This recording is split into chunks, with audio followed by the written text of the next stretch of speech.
So welcome to life students, and today we will study about the separating of mixture, that is separation of mixture.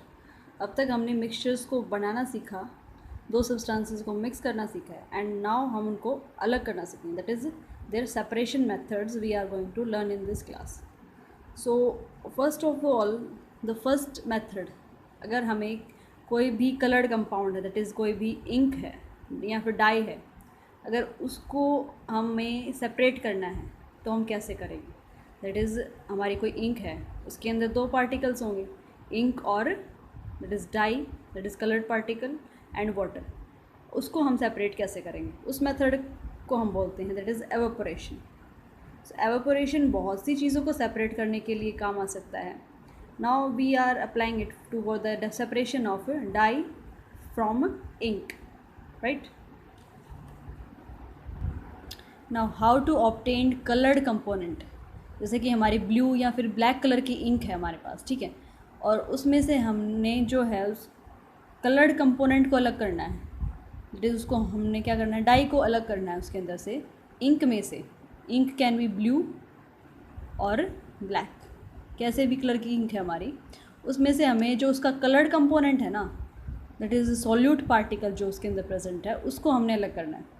So that can be separated by using evaporation. Evaporation क्या होता है हमें पता है कि किसी चीज़ को क्या करें, हम वेपराइजेशन कर दें, उसको क्या कर दें, गैसियस स्टेट में कन्वर्ट कर दें, उसको हम बोलते हैं एवेपोरेशन. यही पढ़ा था हमने. सो इसको हम कैसे सेपरेट करेंगे, देखो एक हम लेंगे बीकर. सो ये बाल्टी जैसे दिख रही है लेकिन ये बीकर है भाई, ठीक है.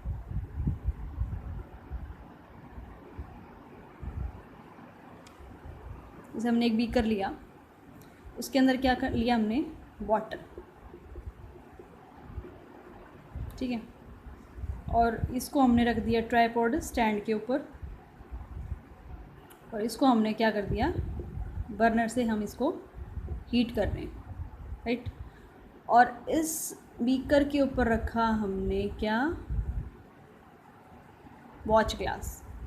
वॉच ग्लास क्या होता है,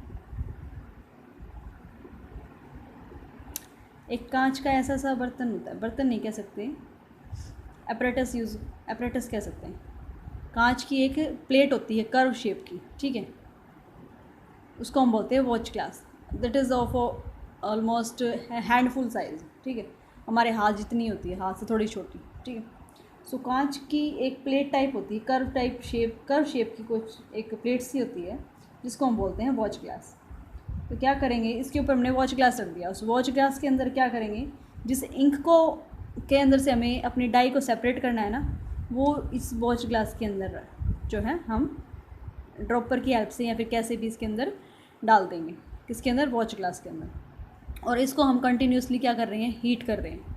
देखो हमने क्या किया, इसको डायरेक्टली हीट नहीं किया, अदरवाइज़ क्या होता है, जो हमारी इंक थी, अगर हम इसको डायरेक्ट हीट करते तो जो हमारी इंक थी वो क्या हो जाती, डीकम्पोज हो जाती, ठीक है. डीकम्पोज मतलब वो ख़राब हो जाती, कुछ और कंपाउंड बन जाता अगर डायरेक्ट हीटिंग करते तो. लेकिन अगर हम बीच में हमने वाटर लिया, वाटर के थ्रू जो है वाटर के वेपर्स बनेंगे, और वेपर्स की हीट से जो है ये जो हमारा वॉच ग्लास है ये हीट होगा, और जो उसके अंदर इंक है वो हीट होगी.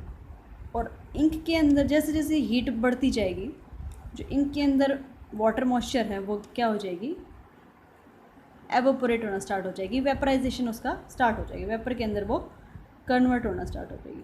और कुछ टाइम के बाद हमें सिर्फ जो है क्या मिलेगा अपनी वॉच ग्लास के अंदर, डाई, जो डाई हमें चाहिए थी वो, ठीक है.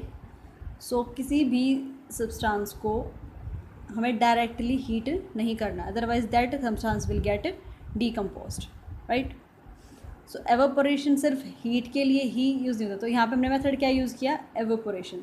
सो एवोपोरेशन क्या होता है, अगर कोई भी दो नॉन वोलेटाइल कंपोनेंट है, नॉन वोलेटाइल, रिमेंबर पेट्रोल और पानी को ऐसे नहीं करना है सेपरेट, कोई भी नॉन वोलेटाइल है. नॉन वोलेटाइल मतलब जो सब्सटेंसेस जो है, जो कंपोनेंट आग नहीं पकड़ते, ठीक है, बहुत ज़्यादा सेंसिटिव नहीं होते, जैसे पेट्रोल है, that is a volatile substance. तो नॉन वोलेटाइल कंपोनेंट्स को अगर हमें सेपरेट करना है, सो एवोपोरेशन जो है that can be used. So then we will use evaporation method. Evaporation में क्या होगा, जो दो कंपोनेंट्स हम ले रहे हैं, से वाटर और सॉल्ट है, यहाँ पे तो हमने इंक में से डाई को सेपरेट किया, दैट इज़ वाटर, और जो हमारा कलर्ड कंपोनेंट था उसको सेपरेट किया था, जैसे वाटर और सॉल्ट है, ठीक है। इसको भी हम एवेपोरेशन की हेल्प से सेपरेट कर सकते हैं। It is also applied for separation of salt from the sea water. जो सी वाटर है उसमें से हम सॉल्ट को कैसे सेपरेट करते हैं, यूजिंग एवेपोरेशन मेथड, ठीक है। सो जितने भी नॉन वोलेटाइल सब्सटेंसेस हैं जो क्या करते हैं, एकदम से आग नहीं पकड़ते, ठीक है, हीटिंग के लिए सेंसिटिव नहीं है, उन कंपोनेंट्स को हम एवेपोरेशन की हेल्प से सेपरेट कर सकते हैं। और ऑल्सो दोनों का जो बॉइलिंग पॉइंट है वो अलग अलग होना चाहिए। ये नहीं दोनों 100 पे एवेपोरेट हो रहे हों 100 डिग्री सेल्सियस पे, तो दोनों ही उड़ जाएंगे, तो हमारे कंटेनर के अंदर तो कुछ भी नहीं बचेगा। तो they should have different boiling points, right. So it is the evaporation. Now second method for the separation of mixture is, यहाँ पे दो सब्सटेंस क्या थे, one was in solid state and another was in liquid state, correct. So this method is used for the separation of non-volatile substance, that is evaporation। evaporation में हम क्या करते हैं, किसी भी सब्सटेंस को हीट करते हैं, अगर उन दोनों का अगर बॉइलिंग पॉइंट अलग अलग है तो उनमें से एक जो है वो एवेपोरेट हो जाएगा और एक जो है हमारे कंटेनर के अंदर रह जाता है। In this way we can separate these two components, right. Now the second is, अगर हमें क्रीम को मिल्क के अंदर से सेपरेट करना है तो कैसे करेंगे। It is quite common method, right. जो हम घर पे लस्सी बनाते हैं, दही से हम मक्खन को सेपरेट करते हैं, वही तो मेथड यूज़ करते हैं। कैसे करते हैं, that method is known as centrifugation. Now how to separate cream from milk. Direct milk से भी तो हम क्रीम को सेपरेट कर सकते हैं ना। So how to separate it, इस मेथड को हम बोलते हैं सेंट्रीफ्यूगेशन मेथड। ये मेथड किस बेसिस पे है, अगर हम जैसे कि हमारा कोई भी मिक्सचर है, ठीक है, उसमें से हमें उसके कंपोनेंट्स को सेपरेट करना है। So one component would be lighter and one would be heavier, right. उनमें से एक जो कंपोनेंट होगा वो लाइटर होगा और एक जो होगा हैवियर होगा। अगर उस मिक्सचर को, ये हमारा मिक्सचर है, that is milk he consider कर लो, इसमें से हमें क्रीम को सेपरेट करना है, ठीक है। हम जो है इस मिक्सचर को बहुत ही फास्ट स्पीड से क्या करेंगे, हाई स्पीड के साथ रोटेट करेंगे। We will rotate this mixture with high speed. और ऐसा करने से क्या होगा, जो लाइटर कंपोनेंट होगा वो तो सरफेस के ऊपर आ जाएगा। ऐसे ही तो होता है ना, मक्खन क्या आता है, सरफेस के ऊपर आ जाता है, और जो लस्सी है या फिर जो छाछ है वो क्या है, नीचे रह जाती है। और जो हैवियर कंपोनेंट है वो that will settle down in the liquid, ठीक है। So this method is known as centrifugation. Centrifugation क्या है, the technique which is based on the principle that when a mixture, अगर हम किसी मिक्सचर को क्या करें, हाई स्पीड के साथ रोटेट करें, अगर हम किसी मिक्सचर को हाई स्पीड के साथ रोटेट करते हैं तो क्या होगा, जो लाइटर कंपोनेंट है, lighter component will be deposit at the top of the mixture liquid, ठीक है, that will float on the surface of liquid. So जो लाइटर कंपोनेंट है वो क्या हो जाएगा, that will float on the surface of the liquid, and जो heavier है, और जो हैवियर कंपोनेंट है वो क्या रह जाएगा, that will be thrown to the bottom of the liquid. So this method is most commonly used in for the household, in dairies. ठीक है. So centrifugation की application क्या है? It is quite important for them. क्योंकि medicals में जो diagnosis करते हैं हम ब्लड की या फिर यूरिन की टेस्ट करते हैं in the diagnostic labs, that is medical labs अगर हम कह सकते हैं, तो डायग्नोस्टिक लैब्स में इसका काफ़ी इम्पोर्टेंट रोल है. क्या होता है, जो हमारा ब्लड है या फिर यूरिन है उनके टेस्ट के लिए, ब्लड या फिर यूरिन टेस्ट के लिए जो है सेंट्रीफ्यूगेशन का हम इस्तेमाल करते हैं. क्या होता है, जैसे कि ब्लड की ही बात कर लो, सेंट्रीफ्यूगेशन ट्यूब होती है एक, ठीक है. उसके अंदर एक क्या करेंगे, उसके अंदर हम ब्लड का सैंपल लेंगे. ब्लड सैंपल लिया, सेंट्रीफ्यूगेशन ट्यूब है ये, इसको बहुत ही फास्ट स्पीड से क्या करेगी, रोटेट करेगी. ठीक है. सो फास्टली रोटेट करने से क्या होगा, ब्लड के अंदर क्या होता है, दो कंपोनेंट होते हैं. एक तो होता है हमारा प्लाज्मा और दूसरी होती है हमारी ब्लड सेल्स. ठीक है. सो जैसे ही हम इसको फास्टली रोटेट करते हैं, जो हमारी ब्लड सेल्स है ना वो तो नीचे डिपॉजिट हो जाती हैं,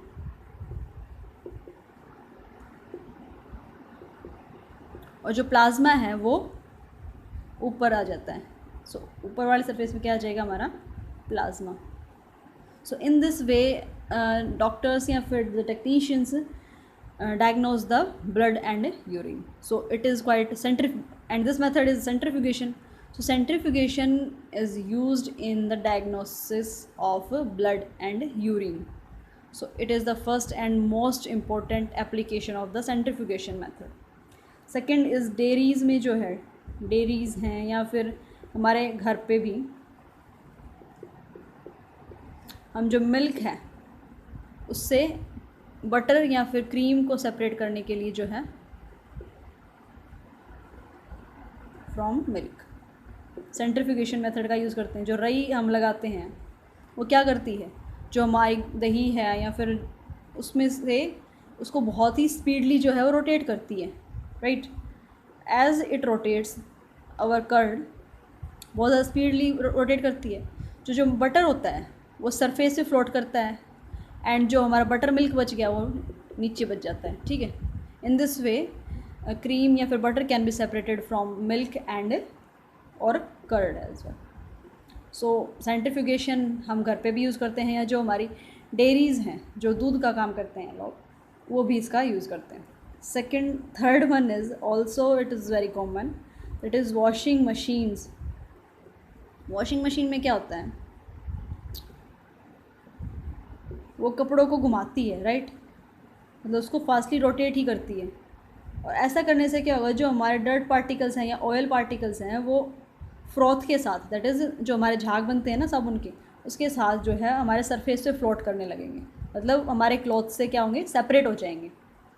सो वॉशिंग मशीन भी कौन से मेथड को इस्तेमाल की जाता है, क्या चीज़ अप्लाई, कौन सा कंसेप्ट अप्लाई होता है यहाँ पे, centrifugation method. So centrifugation is quite common and quite useful, right. So centrifugation क्या था, अगर हम किसी भी मिक्सचर को बहुत ही फास्ट स्पीड से अगर रोटेट करते हैं तो उसमें से जो कंपोनेंट्स है उसके सेपरेट हो जाते हैं. जो लाइटर कंपोनेंट है वो सरफेस पे फ्लोट करने लगता है, और जो हैवियर कंपोनेंट है that will deposit at the bottom of the container, right. And it was the centrifugation method. And third method is for the separation of immiscible, जो लिक्विड्स मिसिबल नहीं होते, मतलब एक दूसरे के अंदर मिक्स नहीं हो पाते, उनको सेपरेट करने के लिए जो मेथड यूज़ होता है वो हम पढ़ेंगे. उनको हम कैसे सेपरेट कर सकते हैं. So how to separate two immiscible liquids. Immiscible liquids जो लिक्विड्स जो हैं एक दूसरे के अंदर मिक्स नहीं हो पाते, that is oil and water. अगर वाटर के अंदर ऑयल डाल दो दैट वॉन्ट मिक्स ना, so that can be separated. अगर दो इमिसिबल लिक्विड्स हैं उनको हम सेपरेट कैसे कर सकते हैं, by using separating funnel. Separating funnel लग रहा है कि हाँ सेपरेट करते होंगे, फनल कुछ ऐसी सी चीज़ होगी, राइट. फनल ये होती है ना. तो सेपरेटिंग फनल की शेप कैसी होती है, इट इज़ लाइक दिस.